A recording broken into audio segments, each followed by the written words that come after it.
Hey guys, James saying. So today, about an 11-minute video. There's a lot of information in this video, so check out the timestamps below depending on what you're looking for. If you're looking for the Protake to get the beautiful blur background and what f-stop should you shoot at, or if you're coming here for audio reasons, we're comparing a couple different Lav Mics. We're using the Zoom H5 recorder and some of the different capsules that come with that. If you're looking for how can your iPhone 12 be mounted with a very handy mount holder for your iPhone, and then you can put on microphones, you can put on lights, you can put on field recorders. Can you hook up your iPhone 12 to an external field recorder? So check out the timestamps below, and let's get into the video.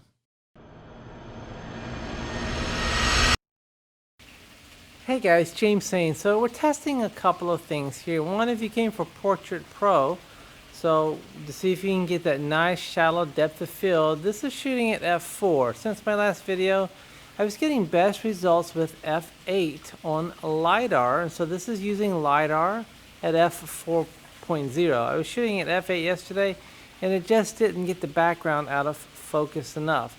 Additionally, I've never hooked up the iPhone Pro 12 Max to an external recorder, a field recorder. So this is the Andycine C7 field recorder that I do have hooked up to my iPhone Pro 12 Max because when I use the Protake app and I have to use LiDAR, I can't, I'm not using it in selfie mode. I'm using the cameras and the LiDAR, well, not the cameras, but the LiDAR on the back, well, on the cameras too. The LiDAR and the cameras on the back of the phone, so I can't see if I'm positioned correctly. So now I have my field monitor that I can see, that I know, like, I'm off if I wanted to be set up on 1/3. So I have this. So I have this part of the frame free for if I wanted to put any text about what's going on. If I wanted to find myself centered, then I know I can stand here. And if I wanted to be on the other third, but I'm getting away from my microphone. So additionally, we're testing, can you hook up the iPhone Pro 12 Max? So I will show you how this is hooked up. And I do have an aperture, a very small aperture Amron light. This is at dusk. This is around, not dusk, it's just a really cloudy day here in Florida. It's about 4 o'clock. And then I'm also testing another the H5 Zoom, the shotgun mic, the HSS-6 shotgun mic, and it does have side mics on it, which I have turned off. And I'm purposely out here by the pool because there's a waterfall that's irritating sound when you record, like if you're trying to use the iPhone to record, and if you're using the audio from the iPhone, which is never a good idea, but sometimes you have to in a pinch. But I want to see how well the Zoom does at negating the waterfall sounds. So let me show you how I have this set up. So if you're curious about how can you set your iPhone up, we'll just pop on the GoPro. So I'll put a link to this. It's a Ulanzi, this frame that's very nice. It has a couple of cold shoe mounts where I have this a small rig adapter on the Andycine. It has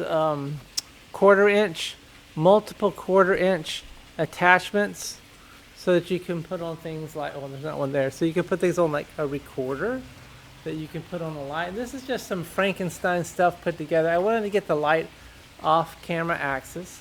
I've got the shotgun mic, all of these quarter thread mounts. And so now, if I had another person at the time, they could stand back there and tell you where you need them to be. But when you're recording with the iPhone 12, you cannot see how well you're positioned. So now with the Andycine monitor, I can walk up and say, oop, I kicked the tripod. I can walk up and say, I'm going to turn the GoPro off. I know I'm positioned correctly because I can glance up. I can glance up and say I'm in the middle of the monitor. Or if I wanted to get to that 1/3 frame, so that if I wanted to put, so I can get to that 1/3 frame, so if I wanted to put anything here, if I wanted to fill in text about what was being used, I can position myself appropriately. So I also want to, I had a lavalier mic, an XLR lavalier mic that I've hooked up to the Zoom before inside the YouTube studio, and I was sitting there with my wife and they're omnidirectional mics, and we picked each other up. We weren't that far apart, but it's really bad quality. So I'm going to try it again. So here we're checking the Protake app, and as I look at the Andycine monitor, I can tell I've got a really nice blurred background, and I think I am completely in focus, but I'll have to see on a larger monitor. The Protake app getting this nice blurred background. I'm going to try f4. The next setting, I'll bump it up to 5.6. I have this light to get off camera axis, to get kind of an up and off to the right shot, and then I'm using the Zoom H5 with the shotgun mic, and we'll test some other components with the Zoom H5. Alright guys, so I had to re-record on the XLR mic, the MOVO MOVO LV4 omnidirectional mic. It has very sensitive settings when recording on the Zoom, even off by half of a number. The audio peaks, and so what I recorded yesterday, all the audio was peaked out at the red line, so it wasn't a fair comparison to see how well this microphone sounded. Alright, so this is a, I don't even know what lav mic this is, so it's plugged into the XY capsule. I hear a dog barking, so maybe we'll see if that works or not. So here's the standard XY capsule that comes on the H5, and you just plug in your lav mic. This is it has a really short cord, So it's not a TRRS, it's a TRS. It only has 2 of the lines. You don't want a mic with 3 lines. You don't want the TRRS with the Zoom H5. The one with the 3 lines, the TRRS, that's for like for your iPhone. So these require TRS plugins. So we'll see what this sounds like compared to the XLR. We'll see how well. I'm just using the Zoom H5 handheld. I've got it on a little shock MOVO shock mount, which might be helpful if it was on a table getting banged around. But on this Portrait Pro, you can't get something. It will focus on that instead of your face. So that is one of the drawbacks. If you get your hand, if you're talking with your hands, it'll focus on your hand. But so this is what f5.6 on the on the Protake app using LiDAR, and then we're using a handheld Zoom H5. I'm not holding this microphone as close as I want to, but we'll see how this looks.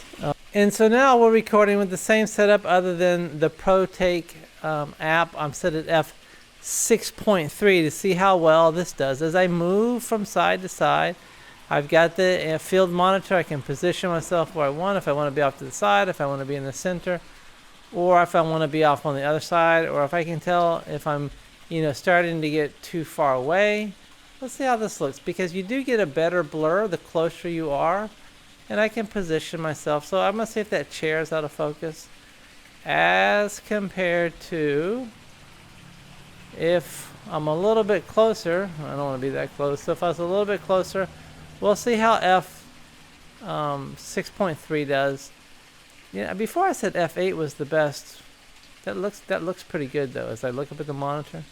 This is using LiDAR Protake app at f2.8, and I have this nice setup so that I have my iPhone on the tripod. I'm shooting with an additional light. I'm shooting with a field monitor. I'm using the handheld Zoom H5.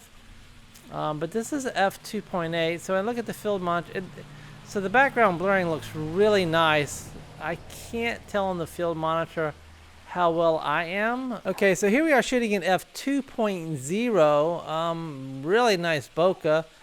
I think I might be out of focus, so I think the f2, and I'm trying not to look at the screen too much, but I can tell the bokeh is really nice, but I think I'll have to look on the bigger screen. I don't think I am in focus enough, so f2, it's too much of a challenge for the camera, I believe, for the Protake.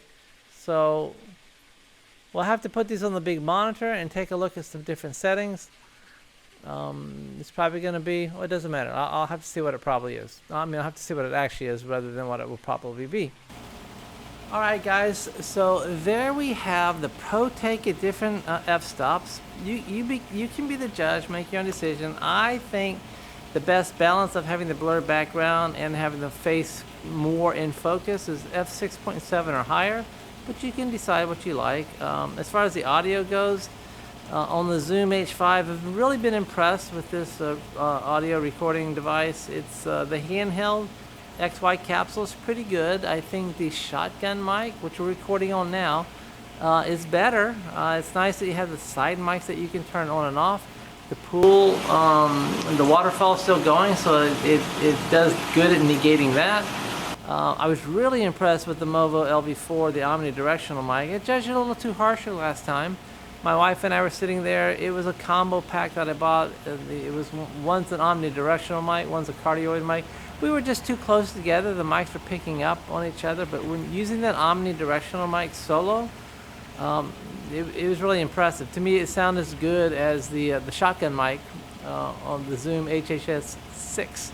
But you can decide. I just want to put the information out there to help give you some informed buying choices. Additionally, this video, the closing's been shot on the Canon 90D with the Sigma Art 18-35, shooting at f1.8 again, so you can get the nice blurred background. I'm shooting. It's like 5 o'clock in the afternoon.